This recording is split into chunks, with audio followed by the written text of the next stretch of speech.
Alan has sort of like moved off to the side and is just reading through a leather-bound book and like snickering to himself regularly. And, What's so funny over there, Alan? Roses are red, violets are blue. I want to kill my brother and his stupid family too. Alan is loving it, just gobbling it up, just like going through the pages. You guys have just left Ganymede's castle, and your party has decided to split. Half of you are going back to Asaloni to talk to the Queen to try to call off that army, because a whole elven army could become a detriment in your goal. So your group has decided to go with Blythe, who is tracking down Ganymede, and just going straight for the kill, because you guys can't afford to waste time. You guys go down the mountain the easy way. You don't have to scale down it, luckily. And you get back to that village where Max is the hero. Are we going like through this, like through here? Yeah. Okay, I'm up to here. Okay. So your route is like... Where are we heading to, real quick? So we're going like here, Connor? Yeah. Okay, we're going back to this area right here. So there you go. You guys set off on your ship, and is there anything you guys want to do to prepare on the ship? Talk to Blythe, do anything. Yeah, just what does Blythe know about what we're about to walk into? Blythe has stayed away from this part of the country for a long time, but she's heard that the elves have a very powerful army. And is there anything that she knows about Ganymede that could help us with his ultimate demise? She says his recklessness and lust for power have gotten the better of him before, and they might make him reckless again. Okay. And do we know where the crown is? You know that the crown is in your city. Hidden or on somebody's head? Well, last time you checked, it was on somebody's head. So you guys approach Vantara. You remember that giant walled city that you originally had landed in? But these walls are torn down. There are only the ruins of some towers and gates. Are we We're following behind the army then. We must be.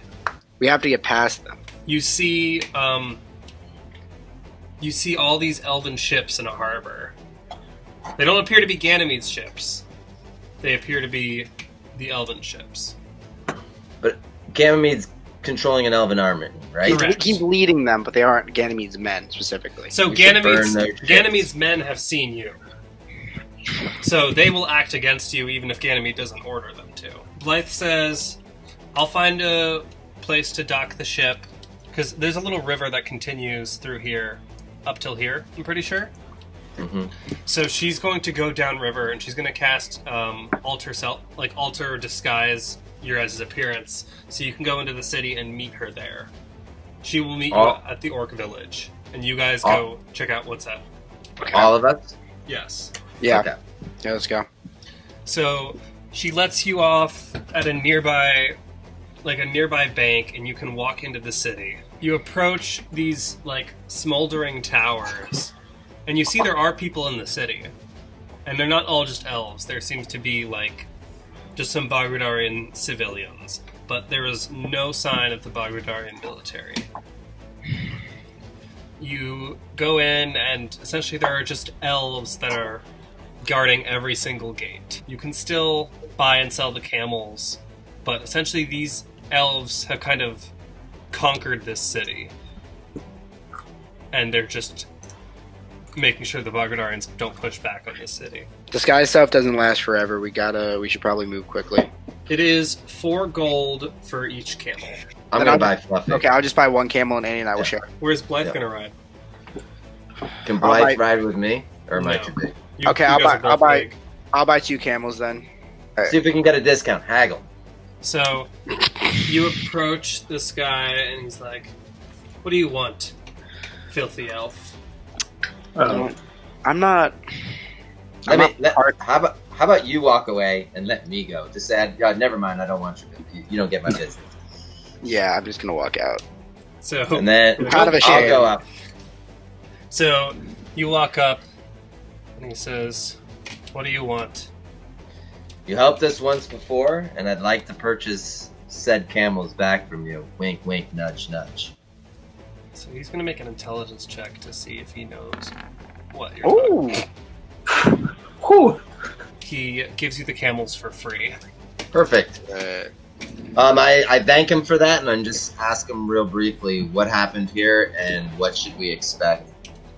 He says the elven forces, they came in thousands. They overrode the city in one night, and they've just been pushing further and further northwest. And not destroying the cities, but doing what is necessary to conquer the military. Where is the military right now? Are they all dead or are they imprisoned? The Bogradarian military, mostly dead. The rest of them have been sent back on ships to Asalonia. They're trying to move quick. Yeah. Yeah. Okay. They're leaving just enough soldiers to cover their tracks, so they can't. So how many are here, does he think? In this Roughly. city, probably around 250. Okay. I'm just gonna tell the guy, be safe. Keep your head I'm low. gonna Keep your head down. We're doing our best to Yeah. stop what's going on. You guys set out in the camels, and you cross the desert, and you find these like old camps that like the elves were sleeping at and staying at for nights, and you see there have got to be thousands of these troops just moving across the country. And all these camps are abandoned. Yeah. Okay. You come across a few battlegrounds just laid with soldiers on the ground on both sides, and a few more cities that you pass through. Not cities, a few more towns that you pass through. Same situation as Vantara. Once you start approaching the orc village, Andy turns into an eagle and he flies over and he sees that this orc village is not under the control of elves. But in fact, there are these elven soldiers just like littering the ground outside, and they're almost wedged in the middle of these mountains that they have a very strategic positioning, and no like soldiers have been able to breach that mountain and get into the orc Are they stronghold. still surrounding the city? The orc one? Yeah. No, they've kind of moved on. Okay, they just gave up. Okay. I think we should go to that city real quick. This is yours. This is Oh, your village. We're going. We're going in. Yeah, Alan So- wants to suggest that that truck go first. You go up to the front and you hear like these big orcish horns that are being blown in case there's an intruder, and you hear these shouts in the orcish language, like basically asking you to identify yourself. I reply back in Orcish language, and that's my name. And we're here in peace. Alan And- says, "You kiss your mother with that mouth?" You see them like let down these wooden panels that have been like surrounding their stronghold, and you see one of your old friends. I want to take Ganymede's fine handkerchief and just wave it in the air. Hello. These are two of my people that I've come across in the world while seeking the person or seeking Ganymede who attacked this village before and killed so many, including my brother. They're completely trustworthy, and don't worry about them. You hear this feminine orcish voice yell out, and Chuck, it is your mother. What does that sound like, Connor? Please, what does that sound like? Your mother comes running out, and she's crying.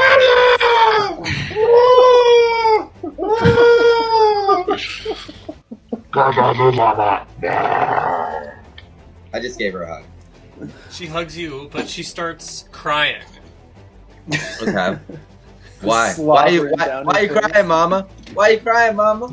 She says, many of us didn't make it trying to fight the soldiers off. Yes. She says your father died at battle while they attacked this stronghold. At whose hand? It's just an elven soldier, an arrow from behind. Where is he? She says, he is in our Hall of the Dead. Take me to him. So she like yells in Orcish back at the guards to let you and your friends in. They let you all in, and Chuck, you see these like Orcish children and all of your like childhood friends and the elders of the village. They're all looking at you in awe because you left, has to be months ago, and now Big up now. They didn't. Big up. They didn't think that you were alive. Mm. So Well, I am alive and I'm back. So you come and the priest takes you down to the Hall of the Dead, and Andy and Max, both as elves, you do not feel. I'm not gonna enter. I'm not gonna enter that. From a distance, the orcs are seen as very savage people and very like. So they're seeing the humanity or the Yeah. organity behind the orcs. They are. They're seeing like The orcanity. the orcanity. And it's very intriguing to both of you because you both grew up in very different situations. Andy as a noble elfman and Max as a dwarf. Chuck, you get taken down with your mother, and she essentially said like she was so worried that she had lost you. Mom, I'm fine. Mama, I'm fine. I'm going to get the guys who did this. Mama. And you go down and you see this out of the sandstone is carved this like almost statue of your father. I dropped one knee immediately. And she says your father would have been proud of what you've become and how far you've come in this journey. I love you too, Mama. You're the best mama a orc could ever have. And she asks you to take his helmet and sword Yes! so that you can avenge his son's and your brother's death. Oh, good. You guys see these little orc children like run up to you, and they kind of poke Andy. And Andy, you notice that this orc child has more meat on their bones than you do. I want to say, nice, friendly orc child, and I just want to back away a little bit and sort of hide behind Blythe. You hear them speak in Orcish, but you can't quite make it out. And their parent says, "She says you look like bones." And I want to say, well, thank you. Can I tell my mama to go make sure my friends are taken care of and well fed? So she says, "Yes, I'll make sure that they're tended to, and we'll put a little meat on the scrawny one's bones." You guys get taken to this orcish mess hall, and you see this huge table laid out, and this huge fireplace at the end, and you just see this fantastic feast in front of you. Fireplace. And you guys get to dig in. I'm gonna go get the things that are most recognizable to me and get a lot of it. Like, too Hey, much make of it. sure Alan tries one of each, because it's rude if he doesn't. Alan's going to go to the table with this huge plate of food, but he's just going to nibble it, and he's going to drink like 4 or 5 glasses of Moxie. Orcish Moxie. So Orcish Moxie. you see that young orcish child. She's like next to you, and she's looking up at you, and she's stuffing her face.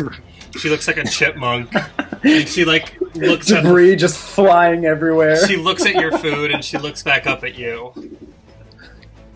I think she wants the rest of it. I just want to look at her and just so queasy looking and just slide the plate over to her. So she starts devouring the food as well. You guys eat as much food and you get as much rest as you can while on this journey. Perfect. And you set off the next day. You guys continue through the dunes. You approach Redden, which was that first city you were in, Yep.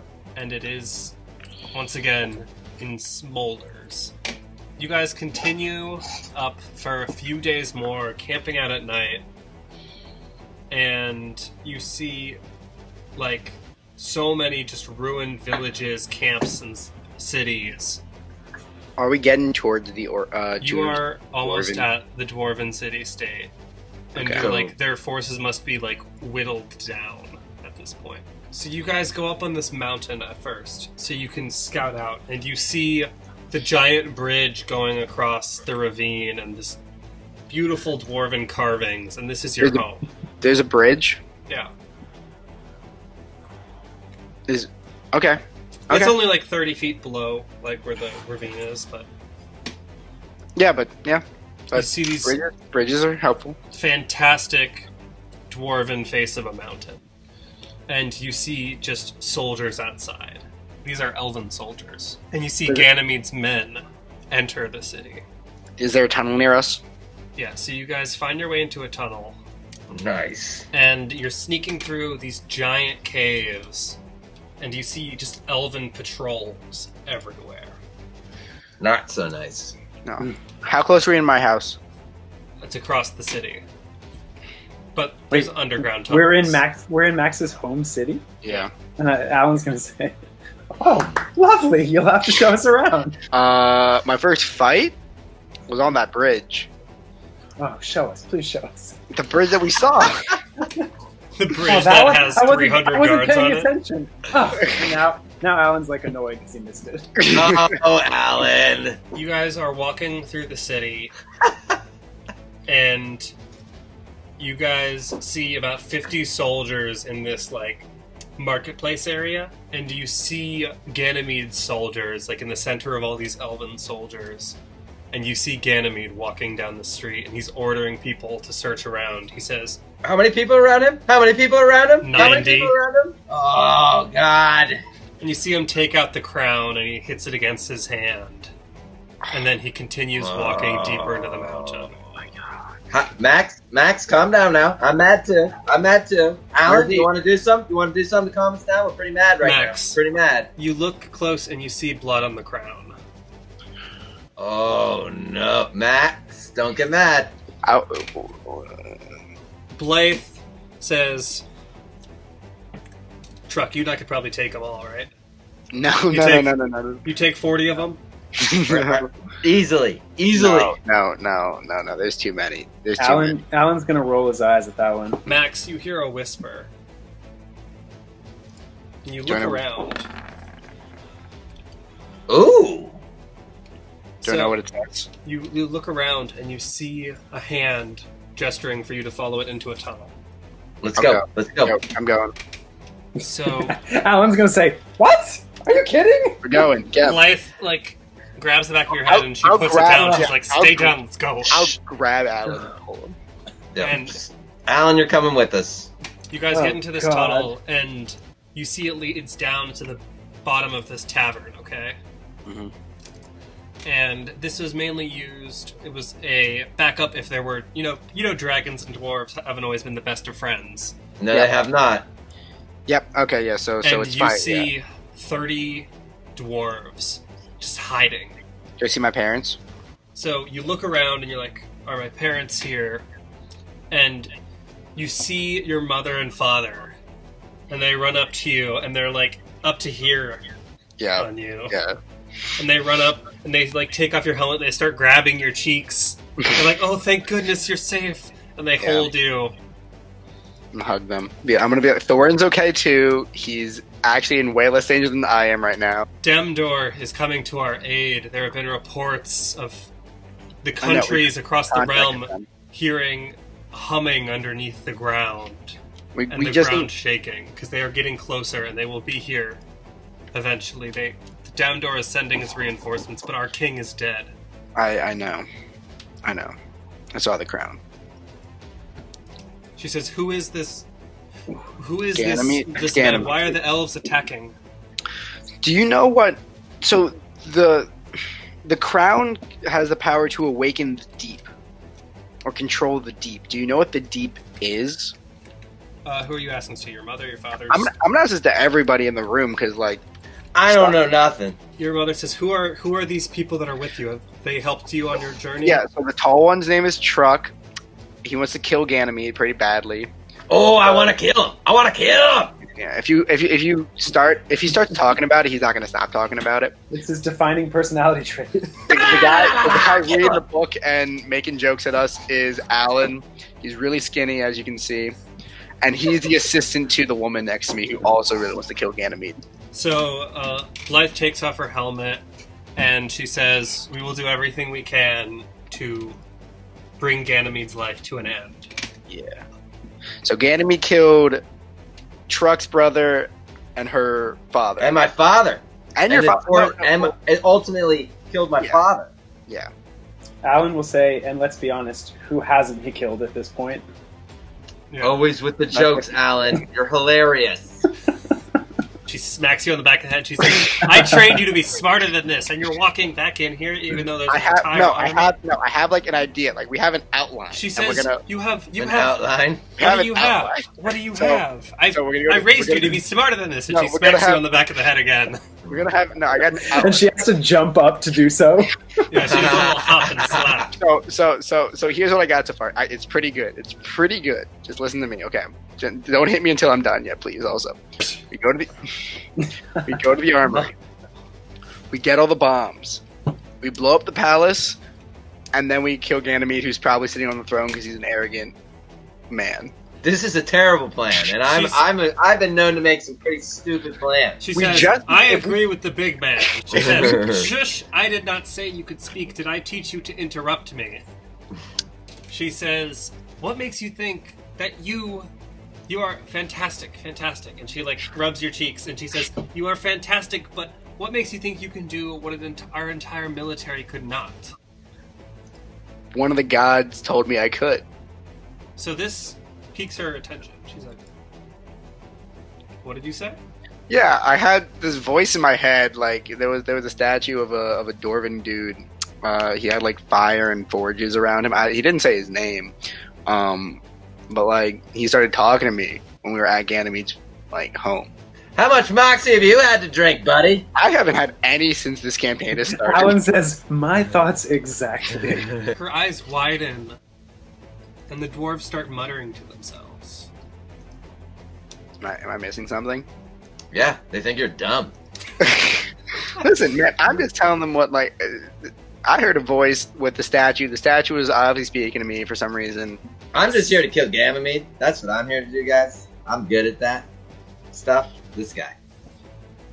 She says, then you need to go to the temple. Don't go to the armory. The armories, they're trying to break into the armory. You have to go to a temple, a place of worship that they've already torn down. And if what you're saying is true, then you might have a chance. Cool. Anything sarcastic to add to that, Alan? Alan just looks up over his book and then back down. Take Thuril with you. And one of your old friends steps up. And he says, I can help get you there. I've been on watch, keeping on the guards. It won't be easy. Okay. There's going to be lots of guards. Don't worry. We'll hit them. Oh. Now Alan, from behind his book, is going to say, "I hope you treat him better than your brother."